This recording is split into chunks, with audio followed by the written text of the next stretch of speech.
Video viral হয়েছিল হৃদয়, বলো তোমার এই সুন্দর আউটফিটের দাম আমরা জানতে চাই। আমার থেকে তুমি ভালো জানো। প্লিজ, আমি সেটা অডিয়েন্সকে জানাতে হবে, তুমি জানো। অডিয়েন্সকে বলছো আমি জানি মানে ওরা ভাবছে কি আমি হয়তো কিনে দিচ্ছি, বাট আমি কিনে দিচ্ছি ওর টাকা দিয়ে। ভাবলে বাকি আমি কিছু কিছু গিফট করেছি, বাট বেশিরভাগটাই ওর ড্রেসগুলো কিনে ওর টাকা দিয়ে। তো অনেকে যারা ভাবো যে ও আমার টাকায় ঘুরছে ফিরছে, বলছি কি হ্যাঁ তোমার সঙ্গে আমি থাকি না ওরা থাকে? এটাই তো ব্যাপার, ওরা বোঝে না ভাই কেন। আমি তো থাকি, আমার কোনো সমস্যা নেই। মানে কিছু কিছু কমেন্ট এমন আসে যেগুলো দেখে লোকজন ইনফ্লুয়েন্স হয়ে যায় যে হয়তো এটা সত্যি, কিন্তু আদৌ মানে ভিতরে খবর তো কেউ জানে না। না জানলে না তো জানবে। প্লিজ আমি জানতে চাই, আমি বলছি এই উপরের কোটটা আমি কিনেছি ফ্লিপকার্ট থেকে।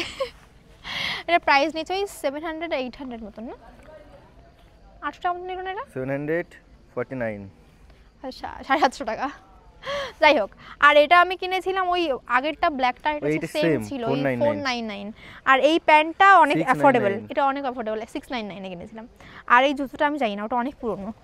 গত বছরের পুরনো। কত নিয়েছে ওটা? 350। অনেক অ্যাফোর্ডেবল। আর এটা 100। হ্যাঁ গাইস, আমারটা জিজ্ঞাসা করো না।